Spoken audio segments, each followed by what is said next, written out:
Welcome to our April 16th, 2013 Gilbert Town Council study session. We have 4 agenda items. We'll begin by reviewing Thursday night's agenda. I have down, Councilmember Daniels would invite the Scouts, because I think last time you traded with Councilmember Ray. Proclamation 1A, Vice Mayor Cooper. Agenda item number 2, presentation of the Certificate of Recognition to Rescue You Disaster Services, Councilmember Peterson. And the recognition of Dominique Daniels for being named, I probably should have had Jen do this, Dominique Daniels named for being the 2012 USA BMX Women's Pro Champion, Councilmember Ray. Okay, good. Councilmember Peterson, what items did you want to talk about today in the study session? Mayor, I had quite a few. I think everyone's been very busy. I've had trouble getting some answers so far, but 7, 11, 12, 14, and 16. I'm sorry. Thank you. Councilmember Ray? That's why we have study sessions. No need to be sorry. This is good. There's none left to choose from, Mayor. Okay. Noted. Vice Mayor Cooper? No, sir.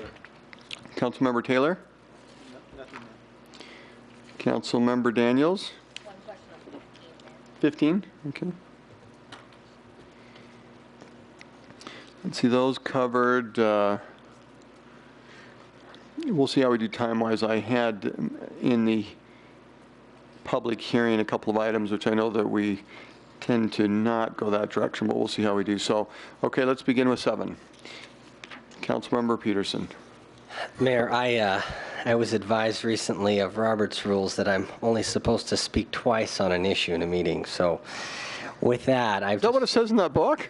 I got to read that again. I know, I'm in trouble. But anyway, I decided I should try and be more organized and say all my comments more like at once if I can do it.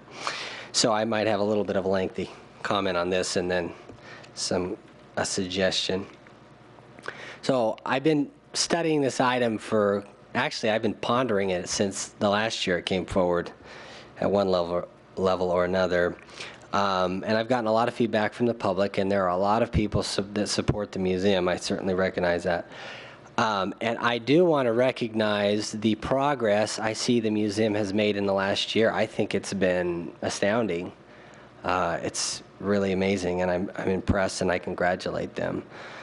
I also want to take a moment to just let everyone know I do recognize the importance of history. The importance of it can range depending on what kind of history we're talking about, but if we talk about minutes in public meetings and life history or title records, who owns what, those are things that are absolute musts for protecting individual rights. But we can range all the way to life histories of each and every individual on the planet, and at some point we're getting out where it's a little less important maybe to our freedom. But I do recognize that, for example, understanding the meaning of the Constitution is only possible in the context of history, and we have James Madison to thank for the Constitutional Convention minutes, which we still have a copy of. I'm grateful for that. So, in light of that, I do want to have a brief history review of this funding request, because I think that is important. In 2005, the first contract was passed, and my understanding of it was as a temporary measure to help hire a full-time staff member to become self-sustainable. I believe that has always been the goal. In 2010, the second contract was passed, specifically requiring a business plan and self-sufficiency program to be filed with the town by January 31st, 2011, which is now a little over 2 years ago. So the point I'm making here is that I think the original plan of self-sufficiency was a very good plan, and I believe that we should continue to require it as a term in the agreement. Part of the reason for that is accountability. I got some concerns and emails whether or not I was questioning the accountability of this group. Well, I need to explain my perspective. As a contractor, accountability means that I have to keep my agreements or give something to the other party that they are willing to accept in exchange for giving up a term or two or whatever it is in the agreement. In this case, I don't feel that it's in the best interest of the taxpayers to forgive this requirement, because I think it's valuable. It's valuable to the taxpayer because it will eventually lead to fewer of their dollars being required to protect our history, which I think is a great thing to do. I believe that pushing for this requirement creates another incentive for excellence on the part of the provider of this service, and I believe that's one of my jobs as a steward of the tax dollars, to get the very most. Which leads to my next final point. I do think we should require the very best possible service at the lowest possible price. We ask that of ourselves, and I think we should ask that of all of those that we contract with. My suggestion on this item is to reincorporate the goal. I don't know how we want to write it, but put the self-sufficiency report requirement in there, and maybe we don't put a date. I know that sounds a little silly, but to me, as long as there's some way to recognize the funding, and the goal was always to be temporary until the museum can be self-sufficient, I think that's good for setting the stage for future councils so that they can review this item in the proper historical context. So those are my thoughts, and I would like to see if we can put that in. I know there's concerns about a specific date. Honestly, if we can just put that in so we keep in mind what the original goal is, and I believe it's still the goal of the Gilbert Historical Society, and I applaud that. I think we agree that that's a worthy goal. So that's my thought on that. And with that, I think I'd probably be, at that point, ready to approve it.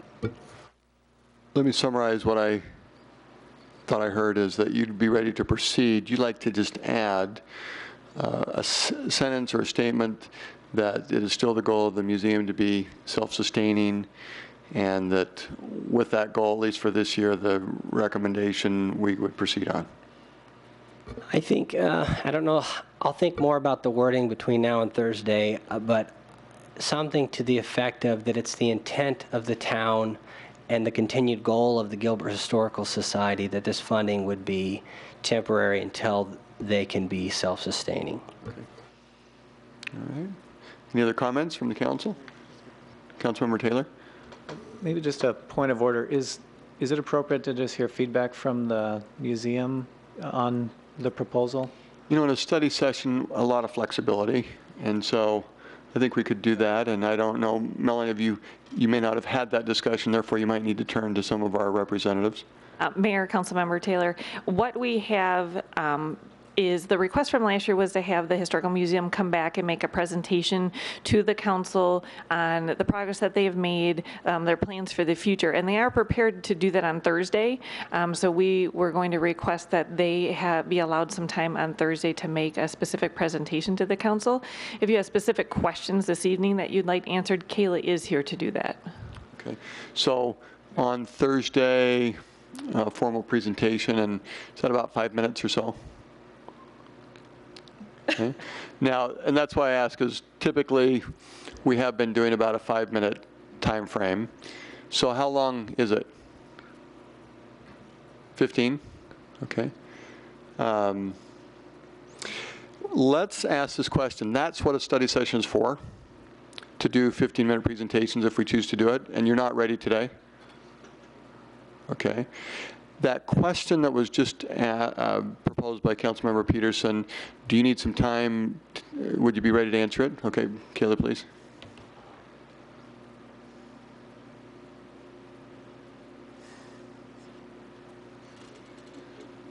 Mayor Lewis, council members, to Councilmember Peterson's comment, we would be more than happy for you to put into a contract that it is our #1 goal to be financially sustainable. That's what we're working for.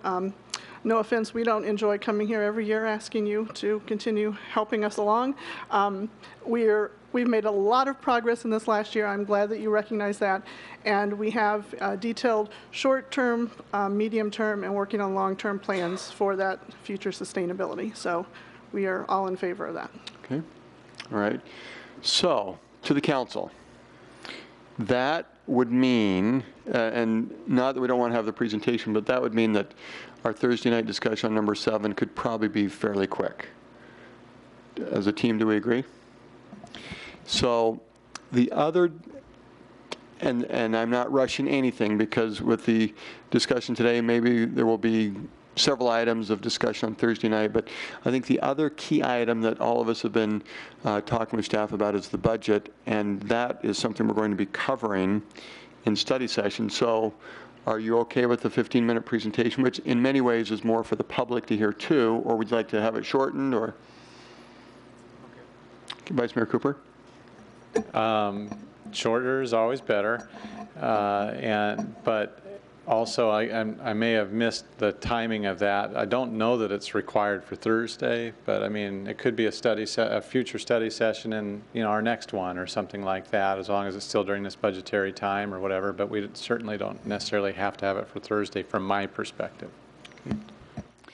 I think my preference, and I'm open for suggestion, is because it's on the agenda for the public to see, and they may be anticipating it, it's probably to go for Thursday, knowing, and in baseball terms, as Yogi Berra said, it ain't over till it's over, but knowing that the discussion could be fairly quick, instead of trying to be and yes, in a Thursday night council meeting, you are talking to the council from proper protocol, but I think that changes it more where you're just trying to give the public an update, and if it can be shorter, we've typically tried to do about a 5-minute time frame, but we'd give a little more. That's what I heard. So let's still plan on Thursday, if we're okay with that, and thank you. The next agenda item, number 11, Councilmember Peterson. Mayor, it's a rare occasion. I called Edgar, and did I call the wrong one? Anyway, I never heard back from him. Oh boy, I didn't know that.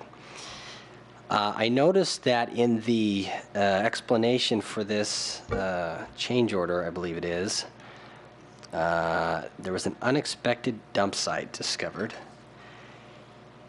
And as I've read through these contracts, the responsibility for discovering existing conditions is something we typically require of our partnerships. So I guess I'm asking, were they not required to find existing conditions? If so, what's the limits of their responsibility? And I guess, are they willing to split this cost with us because they had some responsibility of, I mean, we didn't know either, but they're supposed to help us find those things. Anyway, those are my questions. Good afternoon, Mayor Lewis, and members of the council. I'm Mike Gillespie, town engineer. Yes, Edgar is on jury duty, and that's why he didn't get back to you. So I'm here to answer your questions tonight. In this case, this was a buried dump site that no one had any knowledge of, and they are obligated to the site conditions that are obvious and have been documented in our contracts and in our geotechnical reports and things like that. This was definitely something that was unforeseen, and the town is responsible for all of the costs to clean up this site. And this may be a question for legal on this, but just between now and Thursday, could I be given the language from the contract that refers to their obligation related to existing conditions? That'd be great. Thank you. So that covers 11. For Councilmember Peterson, number 12. Oh, Mayor, here we go. I'm going to rattle on a little. Sorry. Can you keep it less than 15 minutes? Yes. Oh, wait, it's only 5 minutes. No, I'm just... Yes. I wanted to just briefly explain. There's something I sort of touched on, but this whole issue with this federal dollars, and I will tell you, we've had some feedback from our community, and there's some who are not happy that we would turn away those dollars. I recognize that. There's a lot of others, too, who want us to. So in this case, whatever we do, I'm sure there's somebody who won't be happy. I just try and do what I think is right. So yeah, with this, I just want to, there's a couple of principles here I don't know if I've articulated very well. One of them is, to me, the principle of keeping control and responsibility together. For the most responsible use of resources, it's really best to have the same entity that makes decisions on how to use those resources also be responsible for acquiring them. The more you separate those two, the more we get finger pointing of who's at fault for wasting resources. And I think the federal funding model is really a great example of that. And at the local level, the argument is that if we don't spend it here, they'll simply spend it somewhere else. By the way, that may be true for the current year, but I have a question to DC on if that would affect the next year allocations, and I don't know the answer, but we'll get a follow-up on that. The argument goes that way, and then at the federal level, they can simply argue that they aren't spending the money, they're just making it available to be spent, and if we don't need it, we shouldn't spend it. Bottom line is this design reminds me of a Reagan quote where he said, the nearest thing to eternal life we will ever see on this earth is a government program. That design certainly fits that. The other thing that I get concerned about is this distance between control and responsibility not only needs to be short for accountability, but also for efficiency, because the amount of resource lost in transmission is less when the distance is less, just like you would expect with electricity or something like that. To run the money all the way through the many levels to get to DC only to turn it around, so to send it back in like fashion is, I think, on its own a wasteful practice. Anyway, so now to the specific items. The PM10 issue, I'm very concerned with. I've heard it argued, and I understand the argument that it's a funded mandate, but I just would ask, if it is, then why haven't we met the mandate? Because we're still not in compliance. We're in serious non-attainment, severe non, or whatever they call it. We're not there.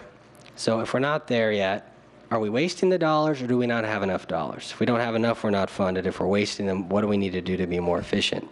I personally think it's an impossible mandate. They have a standard that doesn't apply to a desert, and here's a case where we're basically trying to take a responsibility for something beyond our ability to control, and that leads to an endless, insatiable black hole to pour resources into. The answer is to get that standard changed. So I do believe it's appropriate for government to build and maintain streets, but I also believe that those who use the resource can pay for it. And this is another reason the HERF model is a better model, I think, than the federal model. It's closer to us, is good also, but also it's connected to those who use it also pay more through their fuel taxes. So I'm concerned with that. Now, the next two, I just got new information on. I thank you for that. I have to process some more, but I was trying to ask what mandate it was going to fulfill. There are other mandates, and he can share all this, but there's PM 2.5, the CO mandate, and the ozone mandate, and so these will help with that, and he can talk more. But Do you want Eric to give some feedback? yes, Okay. I just wanted to share my concerns and kind of see what others' thoughts are at this point. Eric, please. Yes, Eric Gadarian, Town Traffic Engineer, Mayor Lewis, council members. I guess I'll give you just a brief update. I was up here last September for this same issue to apply for these funds, and the reason I'm here is we've gone through the process to apply, and the funds are processed through MAG to the local agencies for us to spend on local projects, and the projects that we came forward with that we applied for were then graded against all the other projects that, throughout the Phoenix metro area, and the ones with the highest grades were then funded. I think the three projects that I have presented here, I'll give just a brief update, and kind of then if there are any other questions, I'm more than happy to answer them. The first is to replace a street sweeper in the next fiscal year for Public Works, and this goes back to the PM10. It's the size of the particulate matter. We're really looking at dust-sized molecules, and I apologize, Councilmember Peterson, I am not an air quality expert, but So with the new street sweeper, keeping dust down and meeting those standards. The next two projects fall under the intelligent transportation systems, and these are all programs that have been found to reduce congestion or enhance air quality. And the first is to install a fiber optic ring, add to our fiber optic network in town, essentially in the northwest section of town, starting at Gilbert Road along Guadalupe over to McQueen and then back here to the Civic Center. We'll be covering 16 traffic signals with that, including 4 of the most congested intersections in town that we'll have better communication to and be able to talk to in real time much quicker than we do today. The other benefit of this is we'll be able to connect to 2 fire stations and also the McQueen Rec Center with this fiber optic network. The last project is what's being called as the East Valley Congestion Monitoring Project. It's a cooperative project between the City of Tempe, the City of Chandler, the City of Mesa, and us. And it's really to be able to collect travel times along our arterial system and be able to report that to the goal now is to put it up on the ADOT congestion map, the travel time map that has freeway travel times on it. I think with that being said, I'm more than happy to answer any questions. I had a comment that'll tie to a question.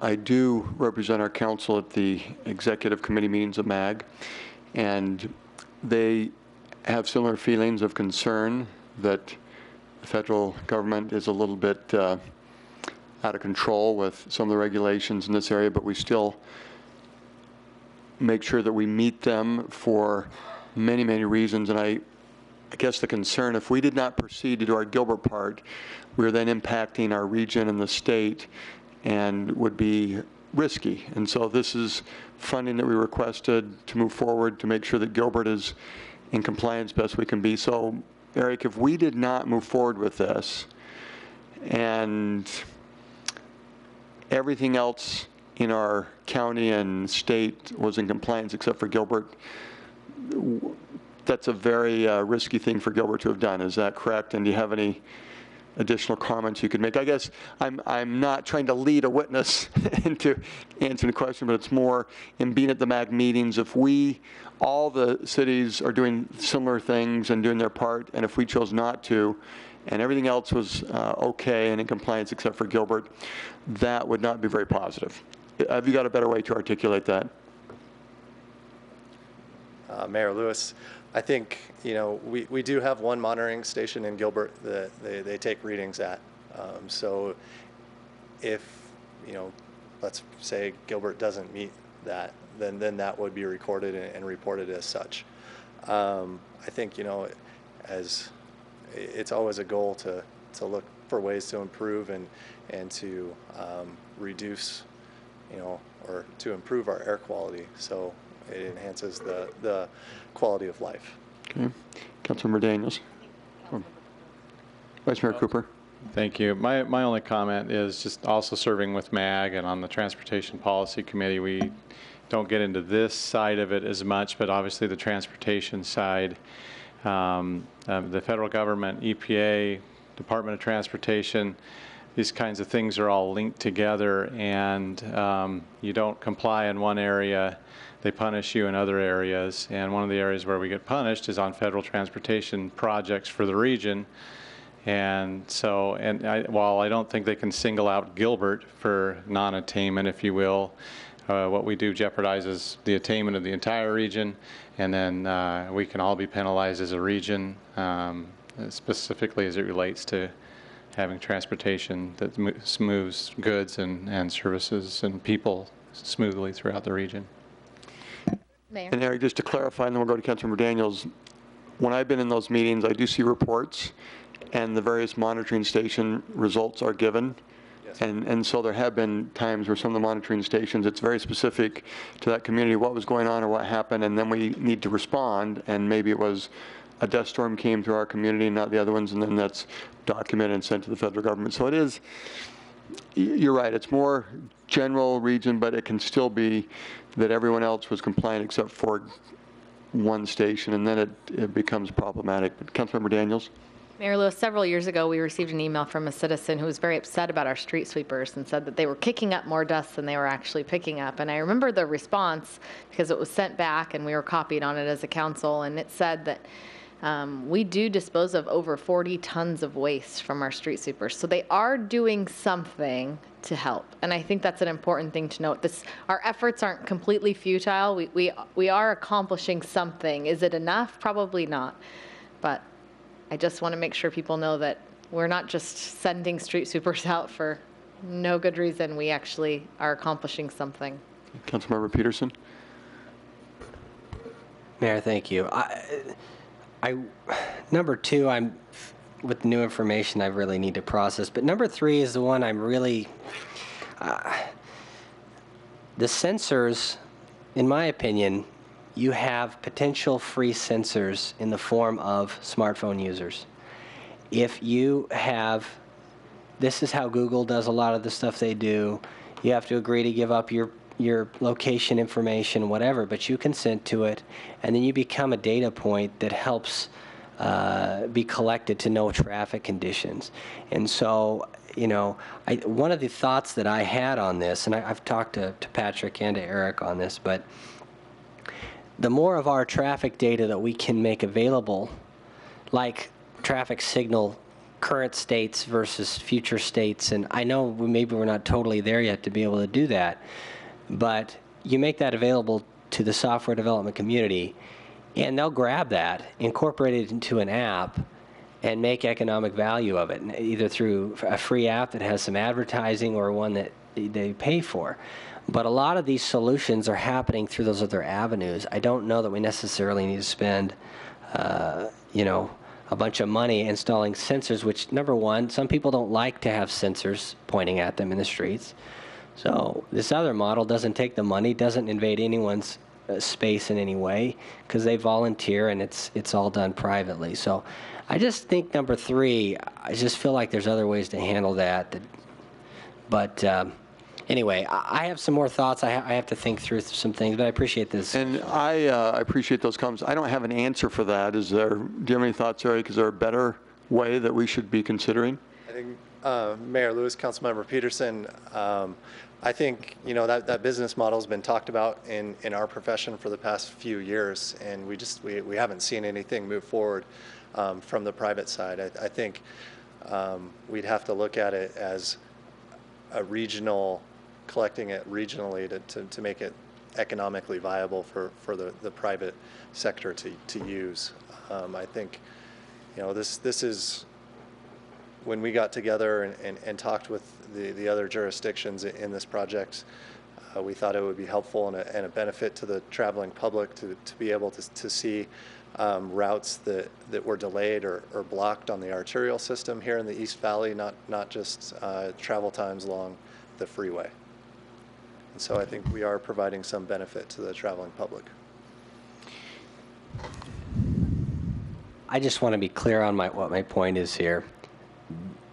Releasing the data about our traffic signal states is one added tool for developers that creates an incentive to create an app that people would naturally use on the arterials. That's where the focus area is for this. The arterial times are not accurate. The freeway times tend to be pretty good with Google. Arterials aren't. Well, the arterials have streetlights.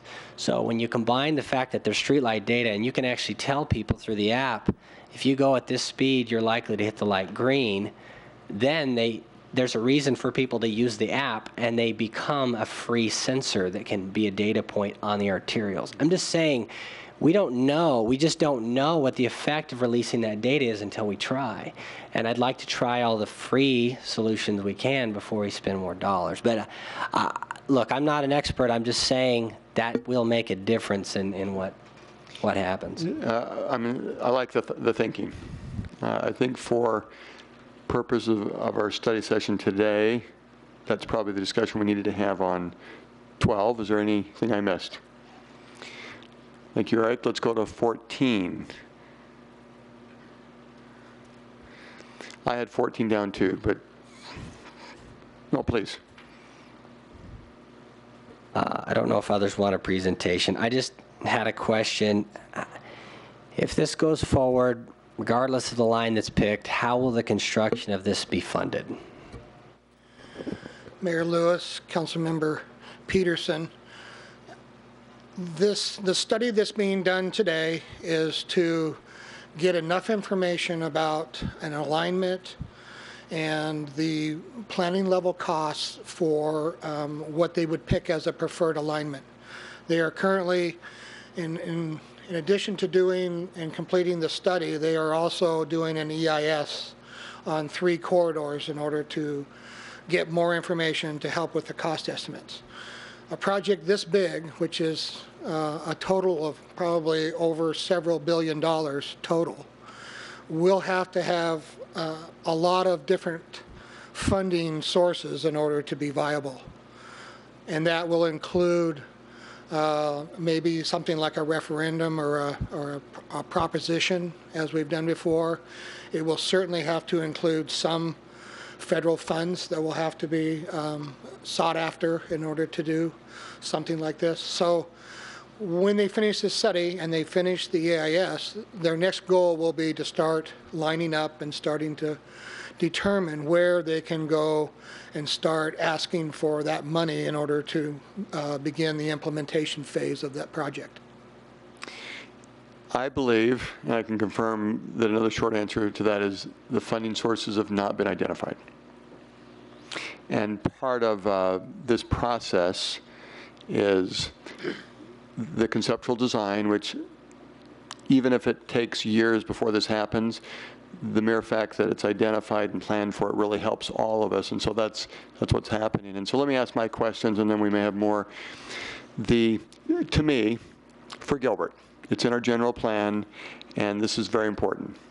It's almost as if we have an opportunity to have a 202 freeway coming through, and so from an economic development standpoint, what's proposed in the general plan are 2 stops, which normally they wouldn't even have 2 stops in a community, and that will require some additional discussion. But in our general plan, we're planning on Cooley Station, we're planning on a stop here in downtown, and we'll have more dialogue on that. But I am assuming from a Gilbert citizen standpoint that we would be very anxious to have this plan coming through Gilbert. And I wondered for the April 23rd meeting next week, there have been many discussions where public comment has already been allowed. Is this the type of thing, in addition to a proclamation from a Gilbert council, should we be seeing if citizens would like to add their names, or is this more just for the council and public comments are in the past and aren't really needed at this point? Mayor Lewis, that's a good question. ADOT, who is doing that study, has done an extensive public involvement program for this. They've been out in Gilbert several times, including some of our festivals that we've had, and they've had a lot of success in that public involvement process. In addition, there's myself and Kyle Maris are on their advisory committee, and we get briefed at Milestones on the analysis that they're doing on the different routes. So we're involved, and I think they would appreciate any additional public comment they can get. They've been very, very solicitous of it. They really want to know what the people and the agencies really want here. I'll leave it right now to Manager Banger. That, to me, I'd really like to do that if it makes sense and it's not out of line, is probably with our Gilbert Digital team to consider having citizens have the chance to submit their names if they would like their names attached to the proclamation, and we could add their names from a Gilbert perspective, if that's appropriate and makes sense.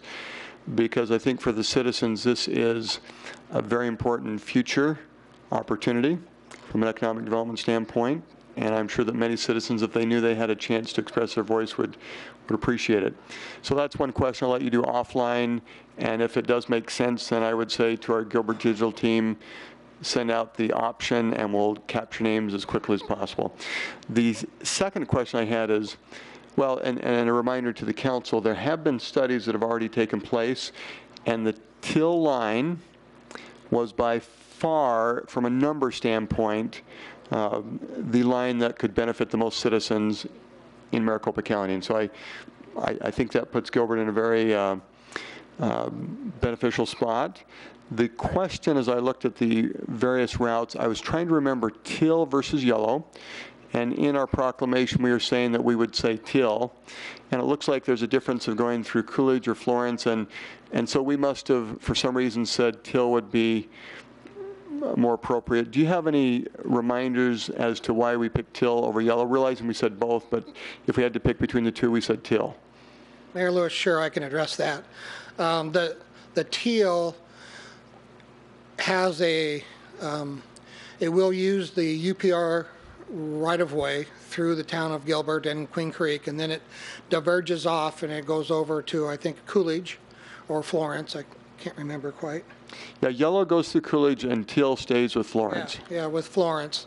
So it gets off of the right-of-way of UPRR fairly quickly, and there's some constraints attached with being in the right-of-way for UPRR that affects the speed of the train and the operational frequency as well, and the ridership. The Teal is about 15 minutes faster overall, and for an express run, it's about 19 minutes faster than the Yellow. The Yellow. That sold. Okay. Any other questions on 14? Councilmember Peterson. Mayor, the main reason I asked that is I wanted to see if there was anyone else or others who were concerned about making sure our resolution is clear that we're not speaking to the project in general, that we're speaking to if the project proceeds, this would be our preferred line in that case. Because I personally am not likely to advocate for anything that would be raising anyone's taxes. But the reality is... I appreciate that. Let's see if that is how we view it, and if even from a legal standpoint or town management, that we are stating that as a council, we would recommend that this is where the line would come if it's to come, really not getting into funding sources or anything that could be 50 years down the line. But from a legal standpoint, do you feel like that's what we're saying? Yeah, looking at the resolution, I don't think there's a concern. Okay, and town management, sounds like you would agree with that. Okay. Councilmember Peterson, are you okay with that answer? Yes, and just one last comment, something to process, because I asked the same question about Yellow and Teal. Yellow is a little slower, but it's also potentially cheaper because it utilizes more of the right-of-way. So that's a trade-off, and so you have to process that. I'm not sure I'm sold on Teal, but anyway. Okay, thank you. And I kind of cut you off, Mike. I didn't mean to, but as soon as you said the speed. I'm all right. I'm fine. Anything else you wanted to try and sell us on Yellow? Well, it sounds like as a town staff did look at all the factors and you're recommending Till. Yes. Okay, Councilmember Taylor? Has the specific type of train been identified here? Is this high-speed rail or is this something else? Mayor Lewis, Councilmember Taylor, they haven't made a decision on the kind of equipment they would run on this line. Their expectations is that once they get out of the urban area, they would like these trains to operate in the 120 to 140 miles per hour. It's hard, they can't do that in the metropolitan area, of course, but once they get out, and the thing about the Teal is that once it gets off of the right-of-way of the UPRR, then they have much more flexibility in the speeds. If they were to stay on UPRR right-of-way all the way, which is the yellow option, then they would be limited to the speeds that are associated with UPRR, which is a maximum of 70 miles an hour. So that is what really addresses the time difference in travel time. And one other follow-up question on the economics of this.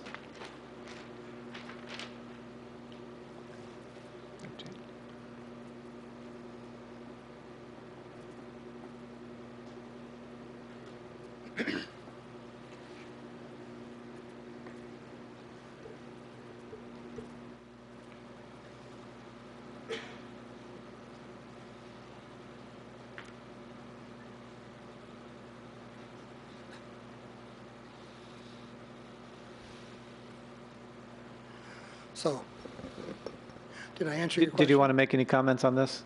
Well, this is a diagram of all the alternatives that they have chosen to move, and they are now working on these alternatives to select down to one or two preferred alternatives to focus on. Okay, thanks. Economic question. What feasibility studies, if any, have been done to determine economic benefit and economic cost? Mayor Lewis, Councilmember Taylor, they are in the process of doing those studies as a part of the EIS. So they are in process but are not complete yet. And Councilmember Taylor, one study that I did see, and I don't have it in front of me to share the results, in fact, it was probably 2 years ago, but they talked about ridership, not into the economics, but where the greatest benefit would be, and it was by far coming through the teal or yellow. Yeah, So at least, I mean, it has a tie into economics, but that was more looking at the different routes as to where the best or the greatest benefit would be. yeah, and right now they're trying to limit it down to just a short list of projects so that they can concentrate on those rather than having to have such a broad width or with such a broad array of alternatives as they move forward in the EIS. When is that study due to be completed? I think by the end of this year. I think they are working on a draft as we speak, and probably in the next 3 to 4 months they will have that draft of the study done. And at the same time, they are working on the EIS, of course. Thank you. And this could be a long time.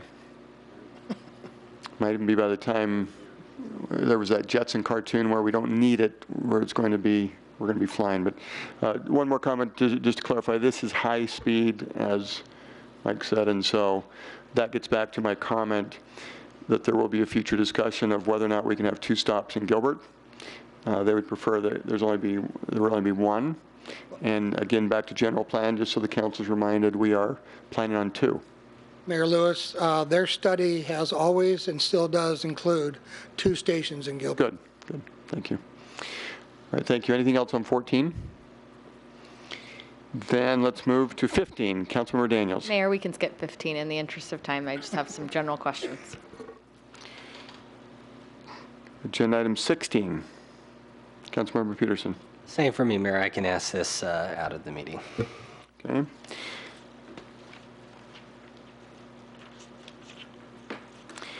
Let me ask my 20, and this could be an email that could just come to council. There are a total, I think, of 11 parkway maintenance improvement districts, and one in particular, in comparing last year to this year, was quite a bit higher, and that was the Templeton Place. And so that can happen, unless you have an answer real fast, why that one is so much higher. Mayor Lewis, members of the council, I don't have the particulars of that, but essentially it's the neighborhoods that choose how much they want to do, and they choose, if it's a larger project, that's because they choose to do that and to pay for it. So they would have had say, they would have approved it now to come to council for approval. That's correct, yes. Okay, thank you.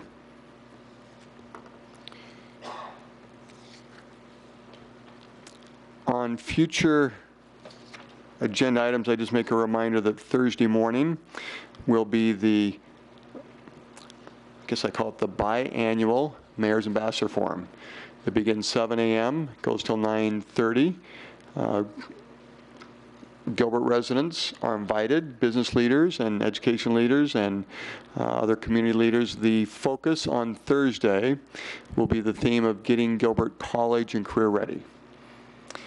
And because that's happening between now and Thursday night, all are invited. We move to agenda item number 2 on the study session. Presentation on the digital newsroom and applications hub.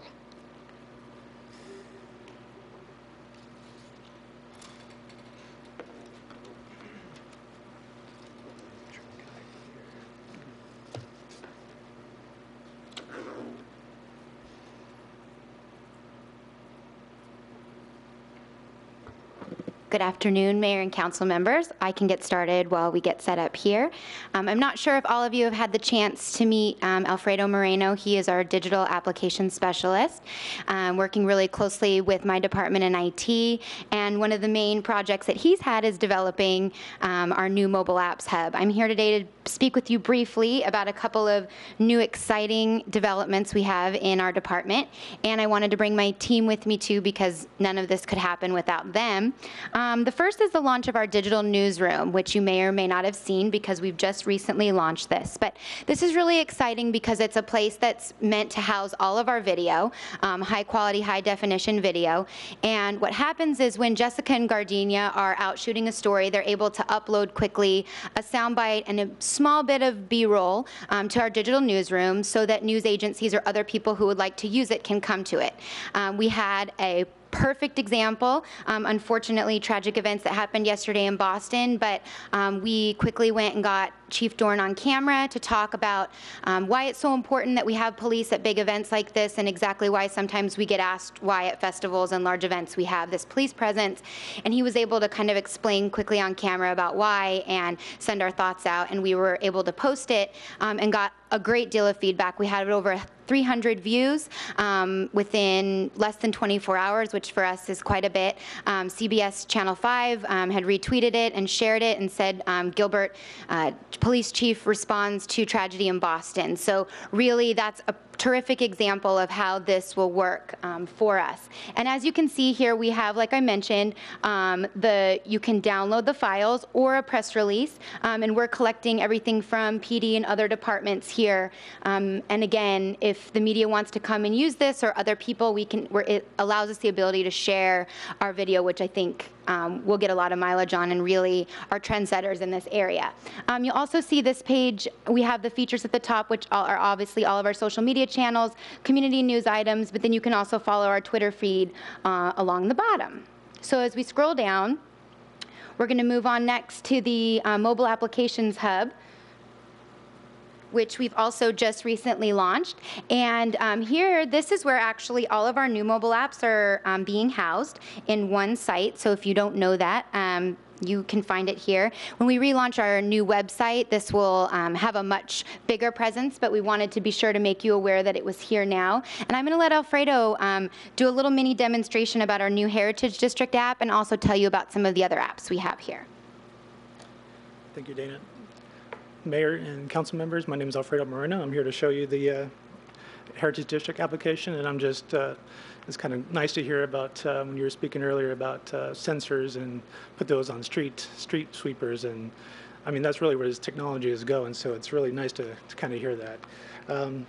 So this is if a user, if a Gilbert resident or a business or a visitor would come to this mobile app hub, this is kind of their one-stop shop to get to Gilbert mobile applications. So I'm gonna demo the Gilbert Heritage as if I'm coming as a user. So I clicked on the Gilbert Heritage District app button, and it's going to take me directly to the Apple App Store. So I can get a screenshot of what this application is. I get a description. I can rate it. I can see other related applications. So I already have it downloaded, so I'm going to go ahead and open it.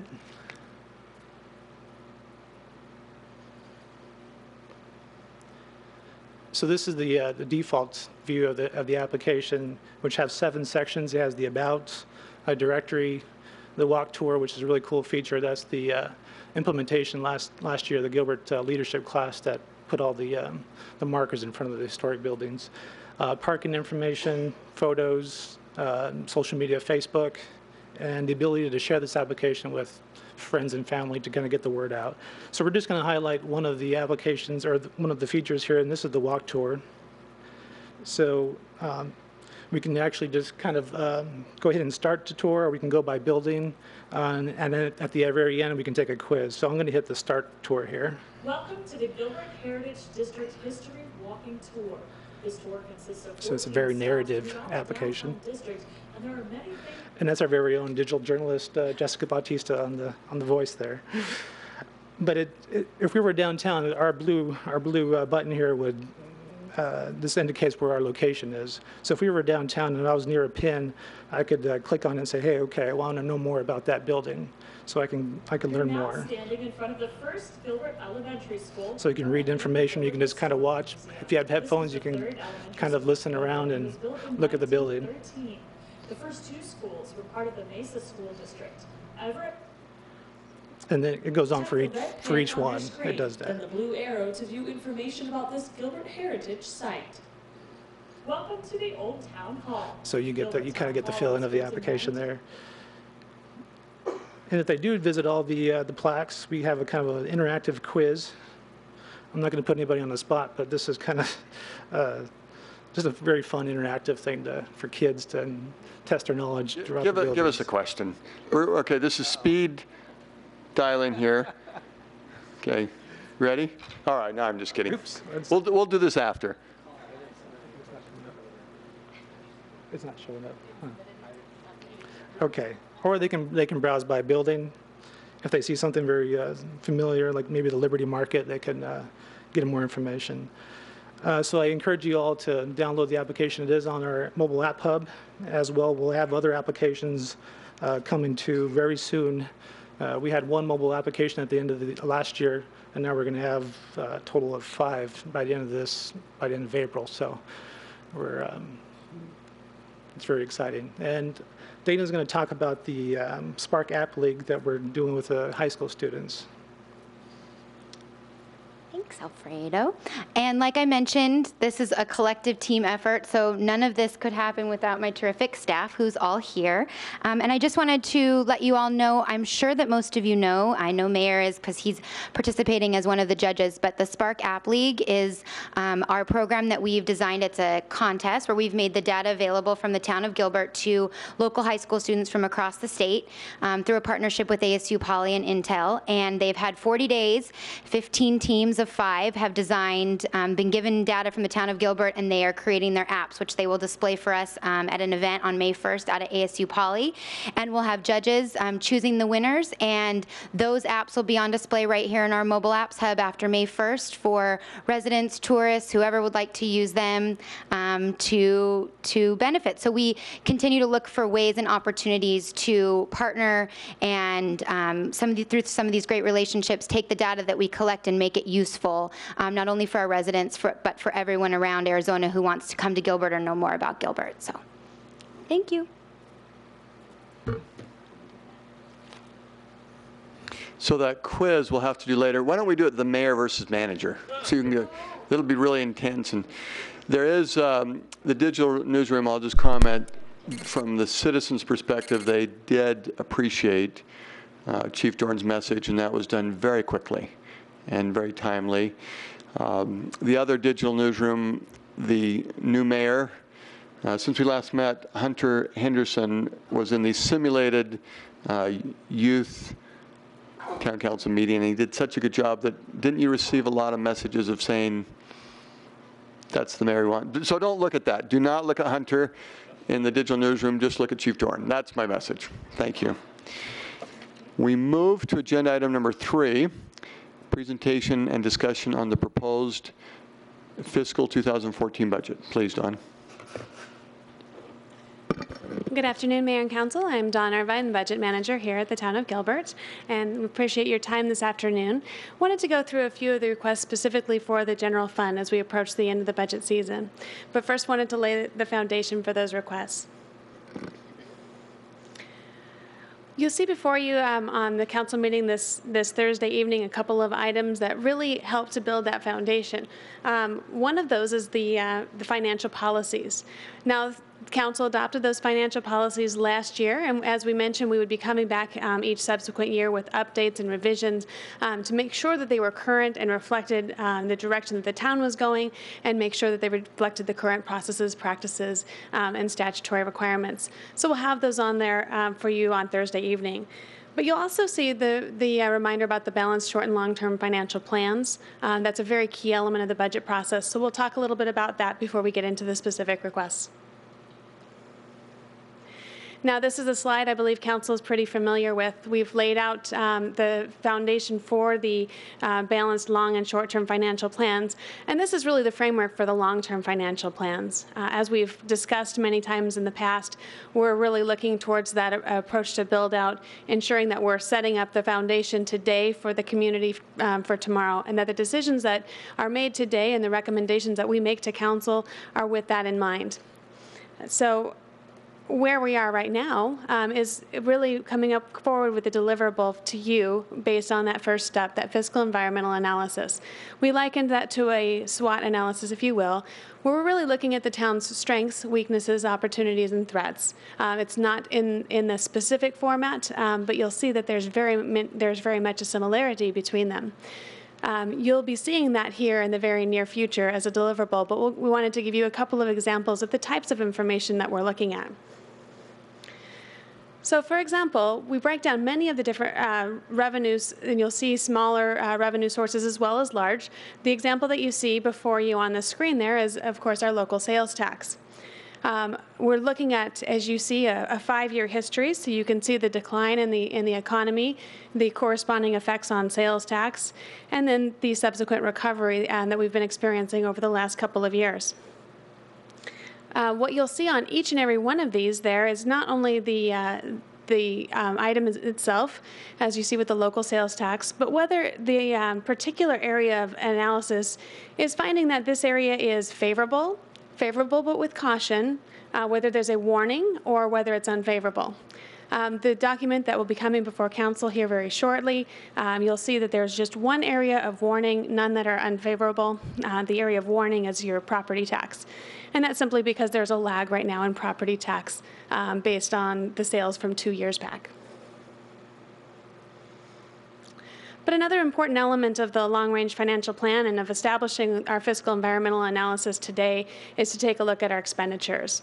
So there's a comparison not only of our revenues, of the trends that we're seeing in the revenues, and of what we anticipate in the very near future that establishes our current environment, but also what our spending has been historically, where it is today, and where we're going to see that trend in the near future.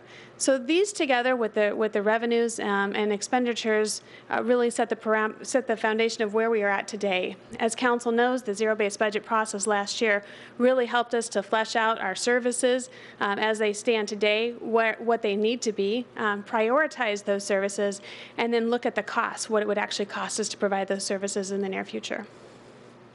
Again, the example that you see before you is just looking at development services expenditures, talking about some of the activities that we see in there, what's driving those activities right now, and then again, what we would anticipate seeing in the very near future. So all of this is looking again at our current environment and setting that platform for our long-term financial plan. Again, as you have on the agenda for Thursday night, the updated financial policies, and did everyone receive a copy of the policies that went around? Okay. So there are two primary areas of focus that related to the budget process itself.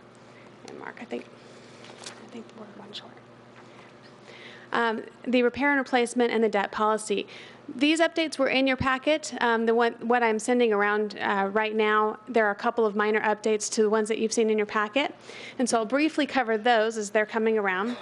In item number 2, which is budget administration, there was a recognition at the end of last year when we came to council to do budget adjustments. Some of those special revenue funds are very, very small, and so some of the budget adjustments were as small as $40 because there was no ability to be able to work within special revenue funds. So the recommendation from staff is when we talk about special revenue funds, in many cases we're talking about donations that can only be used for that specific purpose. So we are asking for the flexibility for ease of operations to be able to apply the budget to those as those revenues come in, so that as donations come in, we can go ahead and allow them to use those funds for the purposes for which they were contributed. And you'll see that in item number 2.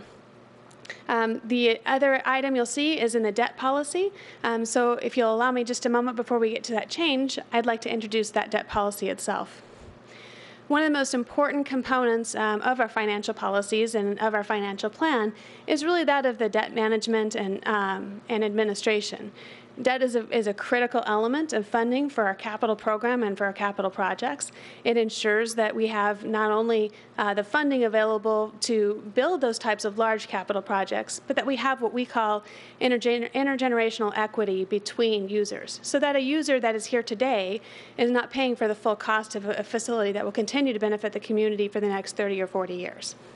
So debt is an important component. Now, that said, debt not administered well can be a dangerous thing for a community indeed. And so it's very critical that we have great financial practices in place. Now, our bond rating agencies have noted on many occasions that Gilbert's practices have been top-notch in the debt management arena, and so we wanted to make sure that we memorialize those practices. You'll see in there that there are considerations for when we should look to defease our bonds, when we would actually sell our bonds, what our ratio should be, and all of this is in the best interest of making sure that we are approaching debt in a very financially responsible manner. So the addition that you've seen before you, the change to the packet itself, is actually an additional line that references the system development fees. With recent legislation, the window from which system development fees the planning period has shortened. We have 10 years for most. We have 15 years for water and wastewater. And so there's just simply a statement that's been added to reflect that change in planning period. So the other item that I wanted to draw your attention to is the repair and replacement policy. That's something that was in the policy last year. There are some modifications to it this year, and we anticipate actually coming back to council with some additional modifications next year. As we move forward with our long-range infrastructure plan, the funding of those repair and replacement funds are very critical, but we want to make sure that we're mirroring that with the efforts of the long-range financial plan. So that's the changes that you'll see in the policy there. So moving on to the budget process, we wanted to first make sure that we had done that fiscal environmental analysis, and part of that was very much related to the zero-based budget process from last year. We want to make sure we have those financial policies firmly in place and that they're still relevant, and we'll continue to look at those and bring back recommendations for council's review on an annual basis. But really, when we talk about the budget, we're looking at that long-term and how the short-term then fits into that long-term plan. Council has directed some strategic initiatives for the town, and so town staff, as we met with the council last year, reviewed those, requested some direction from council for the purposes of formulating the budget, and then are coming back to you now with our recommendations on how we would go about accomplishing that. Again, I can't emphasize enough that everything that was done and every discussion that was had over the course of the last 9 months was with those strategic initiatives in mind and with that long-term responsible development of the community in mind. Excuse me. So you'll see with the strategic initiatives, we look at doing business differently. A lot of conversations revolved around high-performing organizations and what that meant.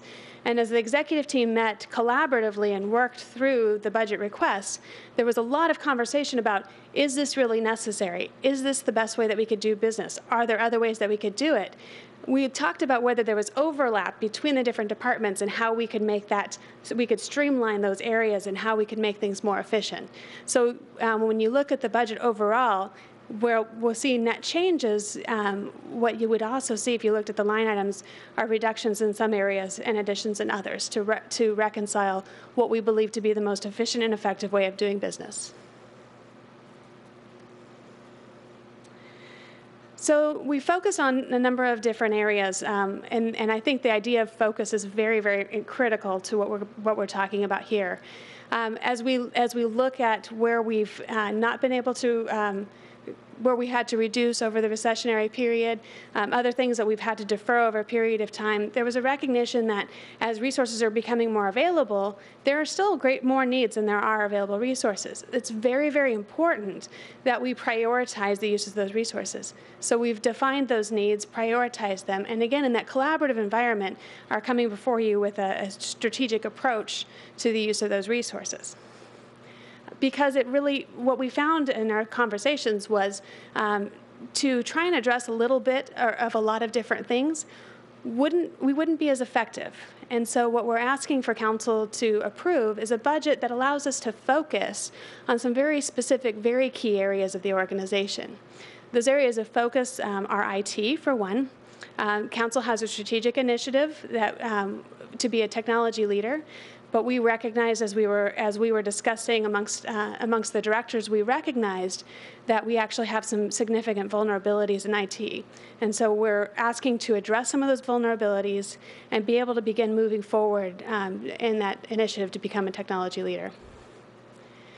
Economic development has been an emphasis for the town. We did apply some and invest in some resources in economic development last year, and you'll see that there is a request to continue moving that initiative forward, and we'll talk more specifically about that in just a minute. And also, when we talked about talent management. As one of council's goals, we've been asked to look at talent management throughout the organization, ensuring that we are developing our professional staff so that we can maintain that lower FTE to population ratio, and that the level of service that we provide to our citizens is still best in class, but at the lowest possible cost.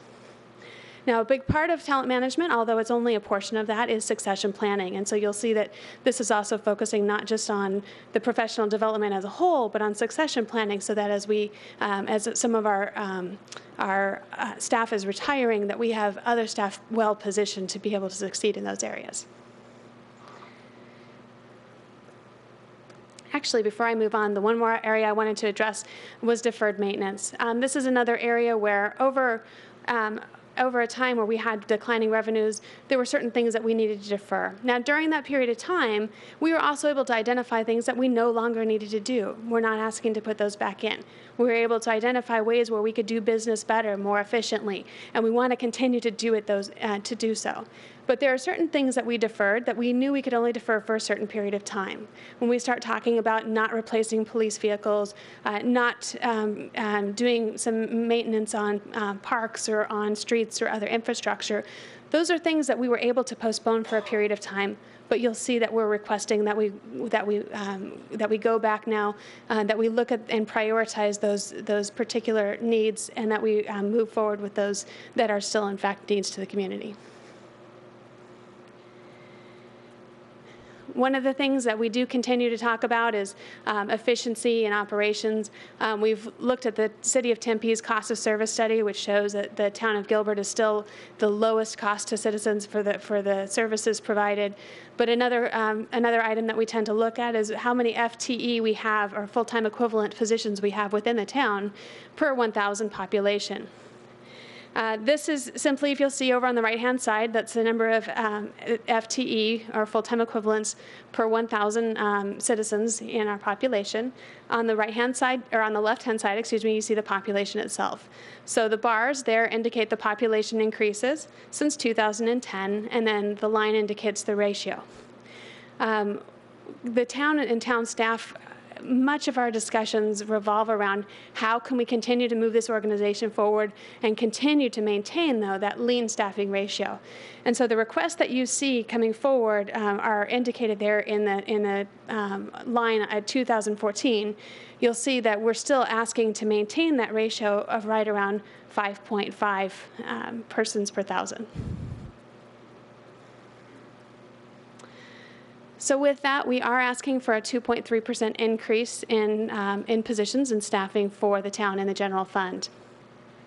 There are several positions that you see on the slide before you, and I'd like to take a few moments to go through those. Additionally, we do have town staff and directors from the respective departments available to answer any questions that you might have.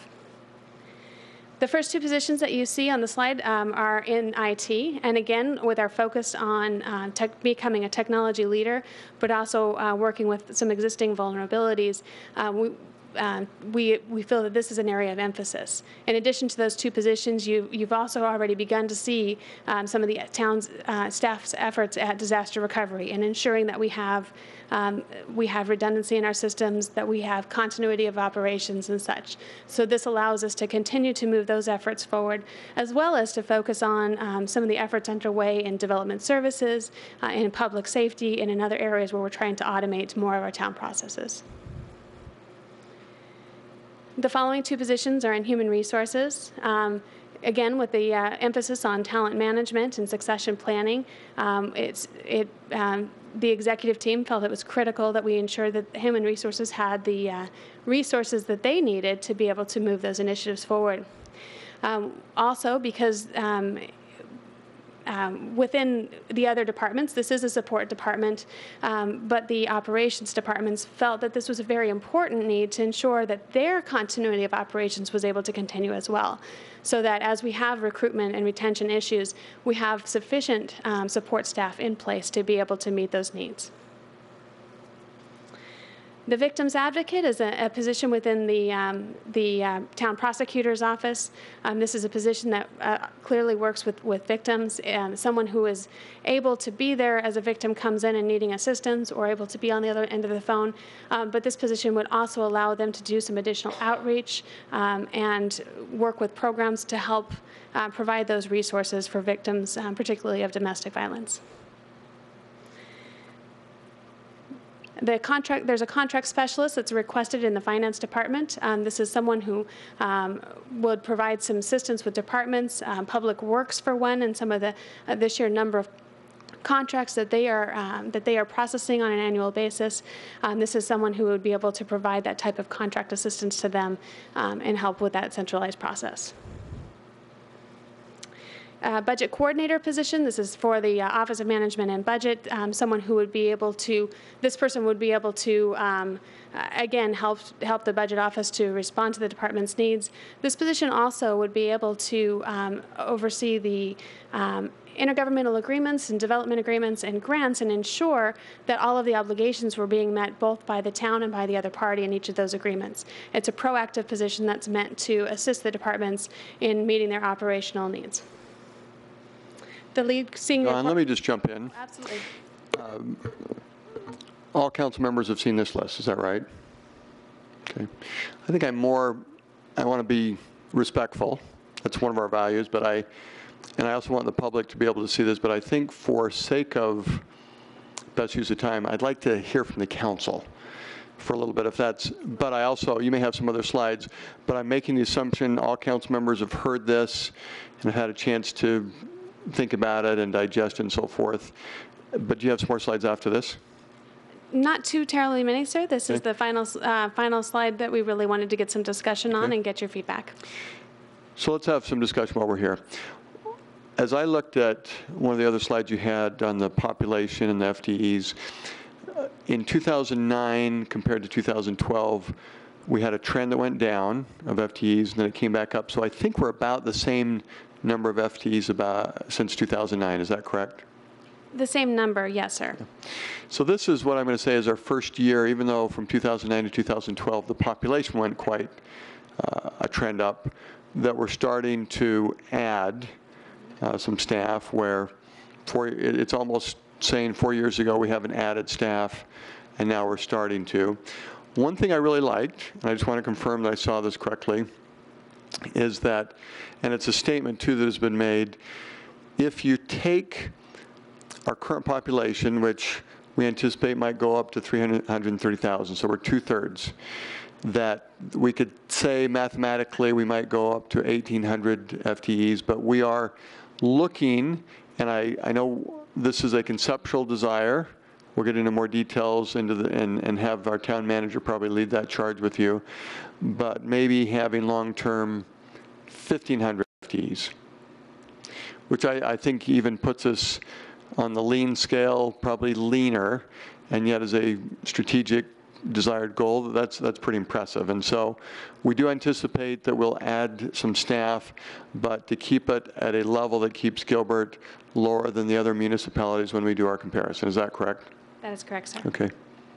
So let me turn to the council with that framework, and I just wanted to confirm that. Are there some, because there may be some concerns we have with specific positions, or maybe in general too much, or maybe it's too low. But I'd like to hear from the council as we've had a chance to meet with Dawn. Do you have concerns or positive comments, anything you'd like to make comments on related to the proposal of FTEs during the fiscal year 13-14? Councilmember Taylor. The run chart, that shows that we're going to be less efficient.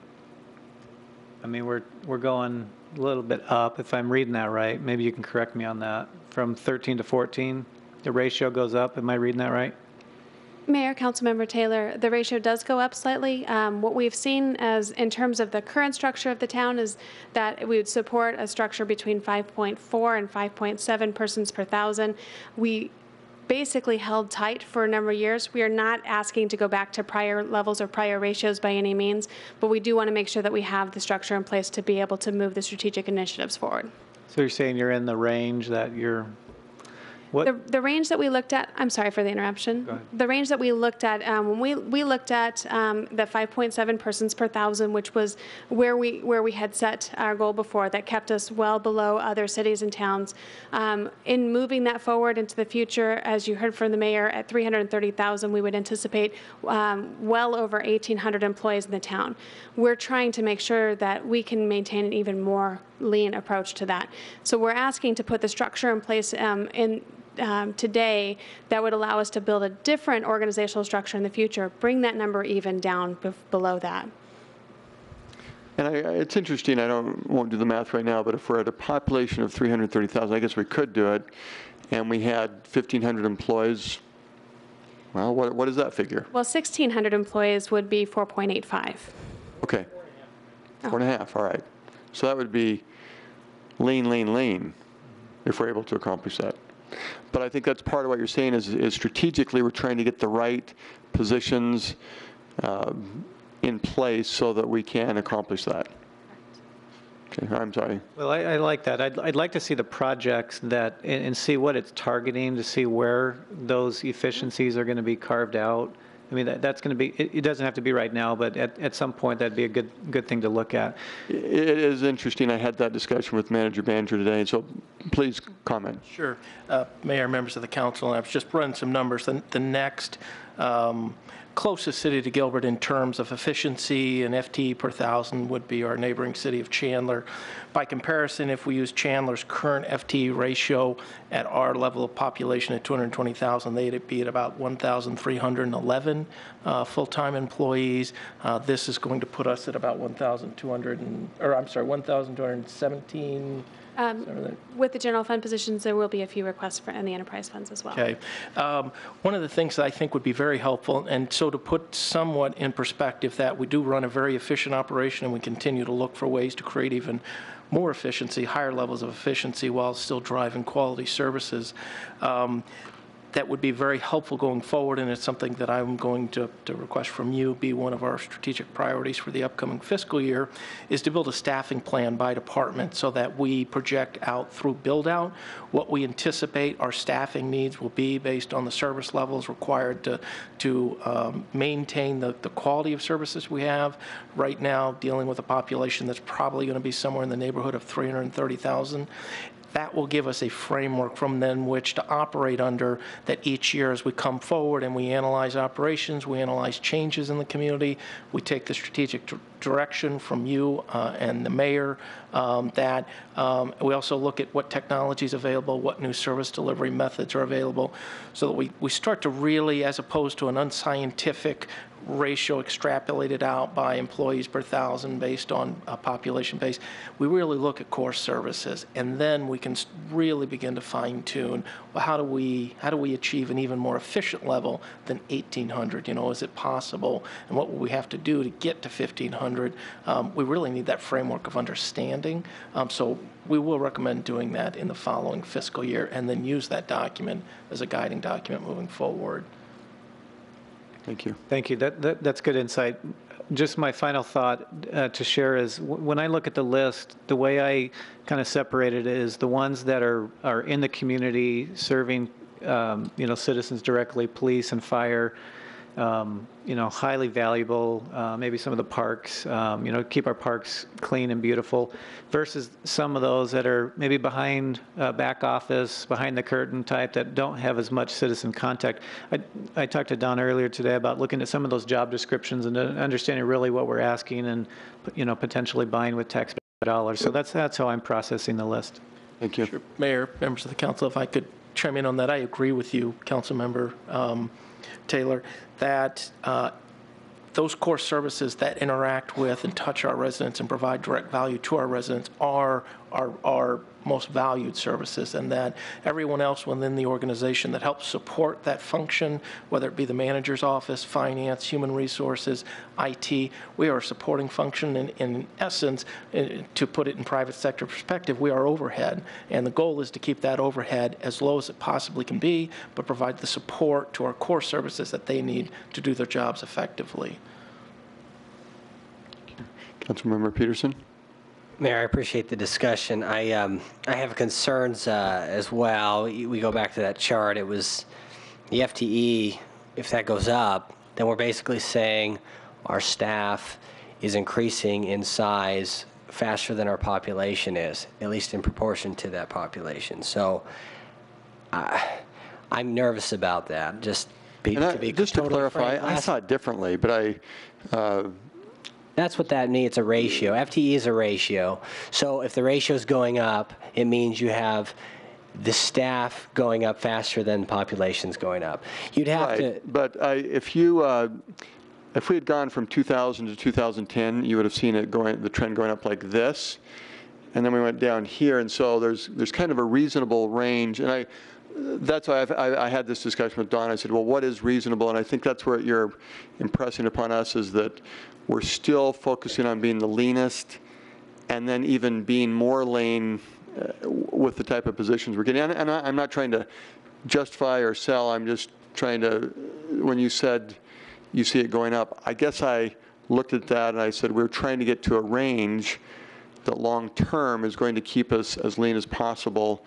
And maybe what you're seeing is it spikes up a little bit, but I guess I look at it over the last 10 years and it definitely went down, and it's just a little bit with the economy improving, trying to get us back up to what you think is reasonable. But am I missing something? Yeah, Mayor, so my concern is, especially now when we've made a pretty sizable wage increase, I think we should be able to get more productivity out of each employee, not the other way around. And so as far as number of citizens served per employee, that will go down with this proposal. And the last year we came forward, and you'll see the chart reflects this, that was one of the big things I was looking for, and the reason I approved last year's budget is we actually were serving more citizens per employee than the year before. And you read Adam Smith and economies of scale and all these principles, the larger we get, we should be able to produce more per person. There's a number, I won't get into the details, but that's what I'm looking for, and I'm concerned about that trend. Now, if we talk about in the future, this sets us up to be more efficient in the future, I think that's great, but I don't have real guarantees about that. I won't necessarily be here for that. I just know how we're doing year over year, and I want to make sure we're at least as efficient as we were last year. And I think I understand now. So in 2013, we'd be at 5.49, and now it's projected to be 5.51. So it goes up, not too much, but that's what you're saying, is it's going up. And that's where and this is a discussion I had with Patrick today, the mere fact, and this is where we want to get into the details with what Councilmember Taylor said, which we can't yet, but it's in the next, I don't know if it's going to take a whole year, but it's in the next few months to do a staff projection to build out, to put in place what could be 4.5, or which would be a downward trend, which I think you would like. But I understand now that you're seeing it slightly go up. I viewed it differently, that I saw it go down like that, and this is tapering up a little bit. But I do like the thought of having a more detailed look at it, which would then probably make you feel a little bit better. Mayor, those would be some of the questions I'd be looking for. I mean, even if I could, I mean, I'm going to be around at least to approve one more budget, I think. If I even had a commitment that by next year we would be down where we were the last year or better. Here's the thing. If we compare to other communities, there's some major problems with that. FTE is a really hard comparison to use because it depends on how much they staff in or contract out, what kind of services they offer. There's a whole a slew of variables that makes that comparison not very meaningful at times. If we compare against ourselves, that's the better comparison. That's why I look at, are we getting more efficient? Are we improving?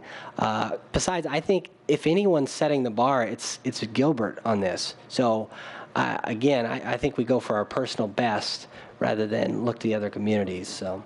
Thank you. Councilmember Daniels? Mayor Lewis, I think there's a policy question buried within this discussion that we actually do need to answer for our staff in order to move forward. And I think we could individually debate each and every position on the list, but I don't think that's reminiscent of the old way that we used to do things. And I think we need to talk at the policy level, and that is, what is the best measurement of the efficiency of the organization? And then once we set those parameters, then we allow staff and management to determine what positions are best serving our residents. And so if it's not full-time employees per 1,000 citizens, which is the standard that we've used for quite some time to measure ourselves as far as the efficiency standard against other organizations, then I think we need to decide as a council what our measurement of a most efficient organization is, and then turn around and set that parameter for our management. Because otherwise, we're going to spend a lot of time talking about detail that we need to leave to our staff. Thank you. Councilmember Peterson?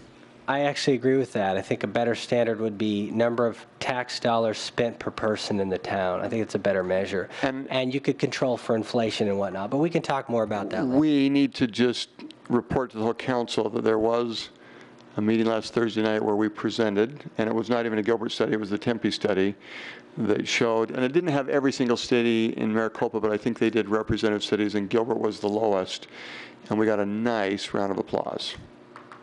And we can give more details later, but to the council, that was and that's another measurement which I think was given and is valid, and probably several of these measurements. This is just one that has been used as a barometer, but Manager Banjer, anything else you wanted to comment on that? Mayor, just that I would echo that. I think that where our focus needs to be is on the outcomes that we set and the goals that we want to achieve, and where we want those service levels from a quality standpoint to be, and where we want them to be from a cost standpoint.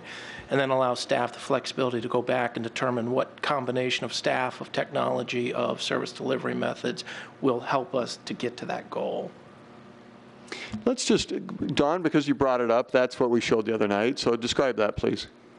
Thank you, Mayor. What you see before you is the overview of the cost of service analysis that the City of Tempe does each year. You'll see that the total cost for each resident, that the town of Gilbert is at the lowest end at $1,433 per year. This includes the sales tax, property tax, water, wastewater, and solid waste charges for each resident. And let me summarize again, because those are some great comments.